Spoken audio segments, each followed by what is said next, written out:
हिंदी फिल्मों में सबसे ज्यादा भगवानों का रोल प्ले करने का रिकॉर्ड भी इन्हीं के पास है। करीब 35 से ज्यादा फिल्मों में भगवान या भक्त के रोल में नजर आए। ये फैंटेसी फिल्मों के लिए भी अलग पहचान रखते थे।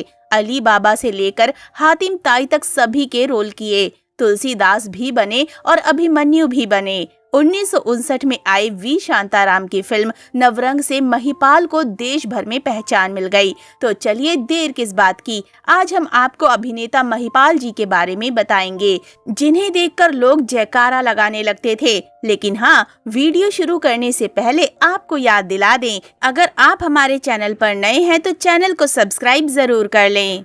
महिपाल भंडारी का जन्म 24 नवंबर 1919 को जोधपुर राजस्थान में हुआ था। महज 6 साल की उम्र में मां गुजर गई तो बचपन दादाजी के साथ बीता। कविता लिखने का गुर महिपाल को उनके दादा श्री बजरंग चंद से मिला था, जो उस जमाने के एक मशहूर राइटर थे। स्कूलिंग पूरी करने के बाद महिपाल ने लिटरेचर में पढ़ाई की। उन्हें बचपन से ही कला को करीब से जानने में दिलचस्पी थी और पढ़ाई में अव्वल होने के कारण इन्हें इतिहास की गहरी समझ थी। महिपाल को कभी भी अभिनेता बनने में रुचि नहीं थी, लेकिन जब कॉलेज के दिनों में थिएटर से जुड़े तो महिपाल अपनी कला से लोगों का दिल जीत लिया करते थे। कॉलेज के दिनों में महिपाल की लिखी किसान कविता इतनी फेमस हुई कि लोग इन्हें अपने प्रोग्राम में यही कविता पढ़ने के लिए बुलाने लगे। साल 1942 तक देश में कई भाषाओं में फिल्में बनना शुरू हो चुकी थीं, लेकिन मारवाड़ी फिल्में अभी तक नहीं बनी थीं। जब जीडी कपूर ने देश की पहली मारवाड़ी फिल्म बनाने का विचार किया तो उन्हें बॉम्बे में कोई कलाकार नहीं मिला। कलाकार की तलाश में फिल्म के क्रू मेंबर जोधपुर पहुंचे, जहां उनकी मुलाकात थिएटर आर्टिस्ट महिपाल से हुई। फिल्म कंपनी के साथ महिपाल की बात 125 रुपए प्रति महीना पर तय हुई। उस समय ये एक बड़ी रकम हुआ करती थी। डरते हुए महिपाल जब दादाजी के पास पहुंचे तो वो बहुत खुश हुए, लेकिन परिवार उनके फिल्मी करियर के खिलाफ था। रिश्तेदार उन्हें ताना मारने लगे कि क्या अब भंडारी खानदान के लोग तवाइफों और भांडों के साथ नाचेंगे गाएंगे। दादाजी ने सबके खिलाफ जाकर परिवार को राजी कर लिया। महिपाल ऐतिहासिक फिल्म में काम करने बॉम्बे आ पहुंचे और हमेशा के लिए यहीं बस गए। 1942 में आई नजराना को मारवाड़ी और हिंदी 2 भाषाओं में रिलीज किया गया। फिल्म हिट नहीं हो सकी, लेकिन बॉम्बे पहुंच चुके महिपाल को काम की जरूरत थी। कई महीनों के संघर्ष के बाद महिपाल को उस जमाने के popular film maker V Shantaram के लिए लिरिक्स लिखने का मौका मिला। उन्हें 100 रुपए वेतन मिलता था। 1944 की फिल्म माली का टाइटल सॉन्ग महिपाल ने ही लिखा था। इसी समय इन्हें कई फिल्मों में लिखने का मौका मिला। जब वी शांताराम की कंपनी में महिपाल का 2 सालों तक वेतन नहीं बढ़ा तो उन्होंने चुपचाप होमी वाडिया की कंपनी का दामन थाम लिया। मधुबाला के साथ फिल्म दौलत में नजर आने के बाद भी महिपाल के पास कोई काम नहीं था। करीब 11 महीनों तक काम ना मिलने से निराश हो गए। इसी साल उनके दादाजी और पिताजी गुजर गए, लेकिन एक दिन फिल्म मेकर होमी वाडिया के असिस्टेंट के कॉल से उनकी जिंदगी बदल गई। कॉल था श्री गणेश महिमा फिल्म के लिए।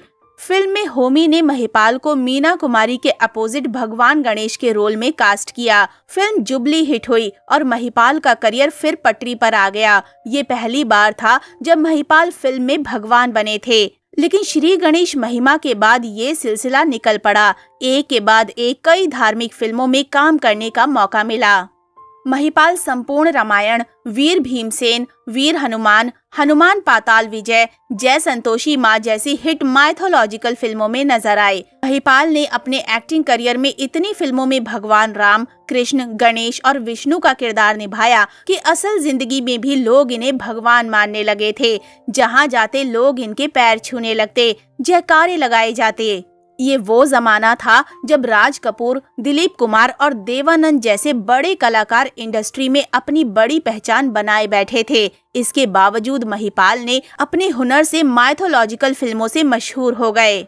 वहीं अली बाबा और 40 चोर, अलादीन और जादुई चिराग, अली बाबा का बेटा, रूपलेखा, सुनहरी नागिन जैसी कई एडवेंचर फिल्मों और Paras Mani, Cobra Girl, Jantar Mantar, Arabian Night जैसी स्टंट फिल्मों से महिपाल एक सुपरस्टार के रूप में उभरकर सामने आए।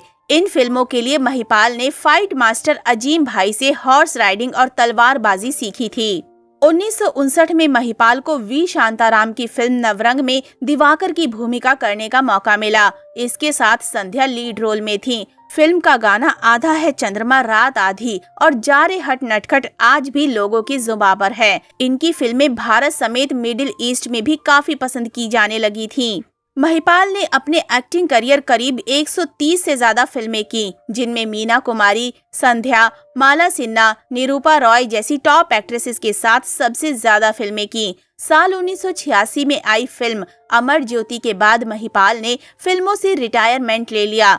फिल्में छोड़ते ही महिपाल लाइमलाइट और लोगों की नजरों से दूर हो गए और एकांत में कविताएं लिखने लगे। सिर्फ एक बार 1992 में मिड डे के एस रामाचंद्रन को दिए गए इंटरव्यू के लिए लोगों के सामने आए। महिपाल को वॉकिंग का शौक था। वो रोजाना 8 से 10 किलोमीटर चला करते थे। 15 मई 2005 को जब महिपाल टहलकर घर लौटे तो उन्हें अचानक से दिल का दौरा पड़ा और उनका निधन हो गया।